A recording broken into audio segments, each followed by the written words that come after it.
타운 하면은 여러분들 딱 시작하자마자 제일 처음에 무슨 소리가 나죠? 기차 휘슬 소리.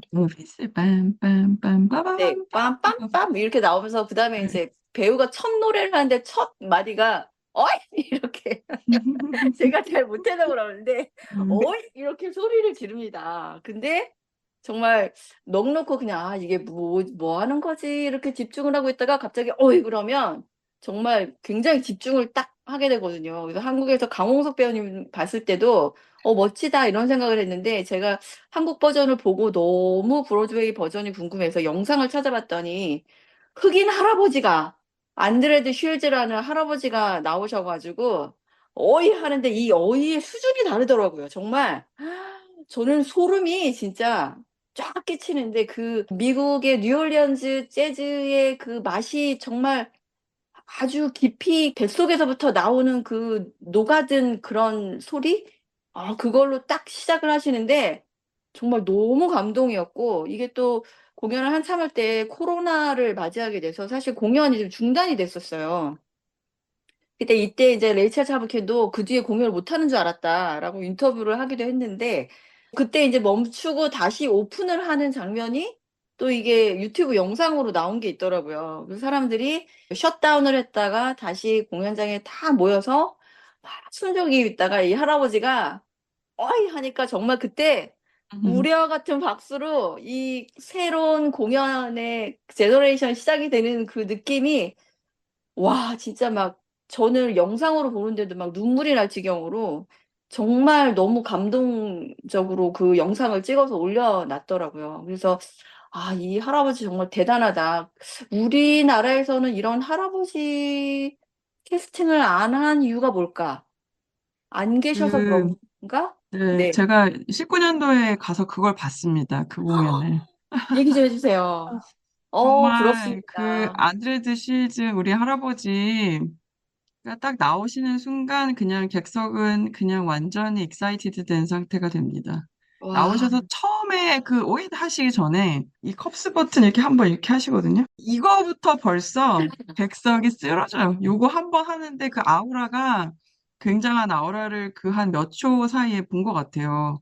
그리고 그분이 이제 브로드에서 활동이 뭐 한 40년 정도 된 분이고 워낙 뭐 재즈 이런 곳에 워낙 능숙하신 분이어서 사실은 이제 브로드웨이 관객에게는 너무나 익숙한 분이고 그리고 아까 우리 좀 전에 신디님께서 말씀하신 것처럼 그 배우가 갖고 있는 경력을 제가 보기엔 한국에서 대체할 만한 배우가 그 정도 레벨에서 대체할 수 있는 배우가 좀 찾기가 쉽지 않을 것 같다. 그러니까 이렇게 재즈 음악까지 잘하는 그런 배우를 찾기가 사실 쉽지 않잖아요. 그래서 이제 맞아요. 그런 차이는 좀 있었던 것 같습니다. 그래서 제가 그 이제 브로드웨이 초연을 보고 정말 너무 감동을 해가지고 저 약간 인터미션 때 혼자 막 엉엉 울었거든요. 내 생에 이런 뮤지컬을 보는구나 이러면서 정말 너무 감동을 해가지고 진짜 막 깜짝 놀랐어요. 그랬는데 한국에 왔는데 이제 헤르메스가 다 젊은 배우인 거예요. 그래서 예, 맞아요. 그래서 이제 저한테는 좀 다르게 느껴졌지만 하지만 그렇다고 한국 공연이 뭐 별로라거나 싫다거나 이런 느낌은 전혀 없었습니다. 오히려 다른 맞습니다. 맛으로 예, 또 프로덕션이 진행되는 그런 느낌이었었어요. 어쨌든 그 객석의 분위기는 아직도 잊지 못합니다, 저는. 아마 그리고 제가 또 그 하데스타운을 두 번을 봤는데요. 브로드웨이에서. 한 번은 제가 커버 공연을 봤는데 보니까 쭉 퍼스트 커버는 다 이렇게 젊은 헤르메스로 뽑는 것 같더라고요, 음. 대체로. 근데 딱 그런 느낌이었던 것 같아요, 제가 느끼기에는. 와, 근데 이게 정말 이 작품이 정말 재밌는 게 여자가 해도 되고 남자가 해도 되고 할아버지가 해도 되고 젊은 사람이 해도 되고 정말 어떤 사람이 해도 그 다양성을 모두 포괄할 수 있다라는 거는 정말 이 작품이 가진 매력이 아닐까 또 싶습니다. 볼 때마다 그 누가 해도 정말 그 새로운 매력들이 또 솟아나면서 사실 그 어떤 특정한 캐릭터가 있으면 그걸 바꾸기가 쉽지 않거든요. 그런데도 불구하고 이 작품은 또 그런 매력이 있어서 또 다른 또 장점이 아닐까 싶습니다. 말씀 주셨던 것처럼 우리가 지금 이야기하고 있는 아나이스 미첼이나 아니면은 레이첼 차브킨이나 사실 그렇게 막 뮤지컬계에서 오래 활동하신 분들이 아니세요. 정말 혜성처럼 떠오르는 분들이기 때문에 이분들을 정말 요즘 브로드웨이에서 가장 핫하게 주목하고 있는 크리에이터들이 아닐까라는 생각이 드는데, 그래서 그런지 이제 예전에 하던, 우리 얼마 전에 그레이 네. 캐츠비 같은 경우에는 어떤 정통적인 뮤지컬의 스타일을 그대로 재현했다라고 하면, 이 작품은 조금 어쨌든 미국에서는 실험적 뮤지컬의 전통을, 계통을 이어가는 후계자 정도로 굉장히 추앙을 받고 있다고 하더라고요. 그래서 그런지 토니 어워즈에서 상을 엄청나게 많이 탔습니다. 혹시 몇 개 탔는지 아실까요? 여기 토니 어워즈는 15개 부문이 있습니다. 이게 15개 부문인데요. 14개 부문에 노미네이트가 됐습니다. 네. 그리고 상은 여덟 여, 개. 맞습니다. 8개 부문에 무려 8개, 이게 절반이 넘는 부분을 상을 탔습니다. 진짜 뭐 거의 다 탔다고 생각하시면 될 것 같은데, 이게 나무조연상에 아까 그 안드레드 쉴즈 할아버지도 타셨었고 첫 토니상이셨대요. 아, 이것도 맞아요. 얼마나 진짜 감동이에요. 이런 분을 캐스팅하셔서 토니상까지 받게 했다라는 거는 정말 대단한 것 같고, 그다음에 레이첼 차브킨 역시 이제 연출상 탔고, 그다음에 뭐 편곡, 음악, 음향 디자인, 그다음에 무대가 사실 조금 그 다른 부분에 비해서는 좀 약간 좀 평범하다. 그레이 코민만큼 조금 파격적이진 않다. 이런 얘기도 있었음에도 불구하고 무대 디자인상까지 타는 쾌거를 얻게 됩니다. 정말 전 세계적으로 주목을 받게 되는 그런 작품으로 우뚝 떠오르게 되죠. 한국에서도 한국 뮤지컬 어워즈에서 대상을 포함해서 상관왕을 했습니다. 그때 박강현 배우님이랑 김선영 배우님이 조연상 해가지고 또 주연상 해가지고 또 수상을 하셨죠. 올리비에 어워드에서는 어땠을까요, 여러분? 많이 받았을 것 같은데. 하나도 못 받았습니다. 너무 재밌죠? 노미네이션만 되고 상을 안 받았어요.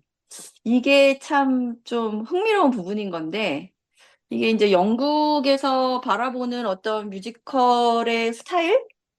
이게 약간 좀 뭔가 다른 부분이 있어서 그런지, 제가 조사한 바로는 노미네이션까지 됐었는데 상을 못 타는 것으로 알고 있습니다. 베스트 뮤지컬 리바이벌 부분에 됐었는데 못 탔다고 하더라고요. 이번에 제가 그 런던에 갔을 때, 얼마 전에 런던 갔을 때 사실 이 작품을 안 봤어요. 7, 8일 사이에 작품을 여러 개를 봤어야 되는데 제가 안 본 이유가, 이 오르페우스 하신 배우분께서 노래를 너무 못한다는 거예요. 맞아요. 그래요? 아세요? 되게 뭐, 많이 회자됐었어요. 그 노래. 네. 너무 못한다는 소문이 너무 많이 나와가지고 내가 이 짧은 시간 안에 다른 작품도 너무 많은데, 이건 좀 아닌 것 같다. 괴롭고 싶지 않다. 그래도 보고 싶은데 하다가 참고 그냥 왔는데, 이번에 바뀌었대요, 배우가. 근데 너무 잘한대요. 그 바뀌신 분 다행이네요. 네, 성함, 예, 성함까지는 제가 모르겠는데, 이번에 바뀌신 분이 되게 잘하고, 또 한 가지 특징은 앙상블 중에서 이 베리어 프리를 실천을 해서 팔이 한쪽이 이렇게 없으신 음, 분께서 출연을 하신대요. 맞아. 음. 맞아요, 맞아요. 봤어요, 저도 사진을. 네, 너무 그것도 감동적인데, 더 음, 재밌는 건 뭐냐면 팔이 한쪽이 불편하신데도 불구하고 다른 앙상블들과 전혀 차이 없이 음, 너무 잘 하시더라는 것이죠. 그래서 야, 정말 이 작품의 이 파격은 끝이 없구나, 음, 정말. 앞으로의 행보가 너무 기대가 된다라는 생각이 들었습니다. 네. 줄거리를 간단히 좀 설명을 드려야 될 것 같아요. 또 안 보신 분들도 계실 수 있으니까. 아까 뭐 신화를 배경으로 했다고 말씀을 드리긴 했는데, 에우리디케하고 오르페우스의 신화가 원래 있습니다. 이제 아내가 신화에서는 뱀에 물렸나? 그래서 갑자기 이렇게 깊은 땅으로 떨어져서 죽어가지고 지하세계로 갔다, 뭐 이렇게 나오는데, 아내가 죽어서 저승으로 가는 건 똑같습니다. 그리고 이제 오르페우스는 음악을, 정말 그 신들 중에서 음악을 가장 잘 만들고 관장하는 그런 신이고, 엄마가 뮤즈죠. 음악을 너무 작곡을 잘하고 잘 만드는 거죠. 사람을 감동시키는 음악을 만들 수 있는 힘이 있는 그런 사람이에요. 근데 이 뮤지컬에서도 그대로 나오고, 죽어서 저승으로 가 있는 에우리디케 아내를 찾기 위해서 오르페우스가 이제 저승까지 이제 하데스가 왕인 하데스가 이제 그 그리스어로도 저승이나 뭐 그 지옥 뭐 이런 뜻이 있죠. 우리 성경에도 지금 여러분들이 지금 보고 있는 성경에도 하데스란 말이 나오는데 이게 이제 여러 가지 시대별로 좀 해석이 다르긴 합니다만 여기서 이제 지하 세계 뮤지컬에서는 혹은 뭐 저승 뭐 이렇게 이제 해석을 하게 됩니다. 그래서 하데스까지 가서 이제 오르페우스가 아내를 찾아오는 그런 이야기입니다. 사실은 뭐 신화랑 똑같죠, 구조는. 그런데 여기 안에 이제 조금씩 캐릭터들을 좀 다르게 이렇게 만들면서 그 아까 이제 시대도 뉴올리언즈 재즈를 통한 미국의 현대로 가지고 오는 그 방법을 통해서 현대화를 시켰고 캐릭터들도 조금씩 좀 바뀌었습니다. 예를 들자면 페르세포네가 술을 너무 잘 먹어요. 술을 엄청 잘 마시고 굉장히 서글서글하고 사람들에게 말도 잘하고 정말 아, 저 여자가 신화에 등장하는 인물이 맞아라고 생각할 정도로 굉장히 그 서글서글한 면으로 등장을 하는데 또 한편으로는 굉장히 냉철하면서 그런 성격으로 또 그 우리 하데스를 딱 이렇게 손에 쥐고 있는 그런 힘이 있는 그런 여성으로 등장을 하고요. 또 하나 좀 다른 거는 에우리디케가 이제 굉장히 적극적인 여성상으로 등장을 합니다. 이제 본인이 살고 있는 그 삶에 대해서 이걸 개선을 해야 되겠다. 이건 잘못된 거다라고 명확하게 이제 선택을 해서 하데스로 본인이 그냥 가버리죠. 네. 이런 점이 조금 신화하고는 좀 다른 현대성을 가진 캐릭터로 좀 변화한 것이다라고 말씀을 드릴 수가 있고 그런 줄거리로 이제 이 아름다운 그 재즈 음악이 더해져서 이 뮤지컬을 완성을 하고 있습니다.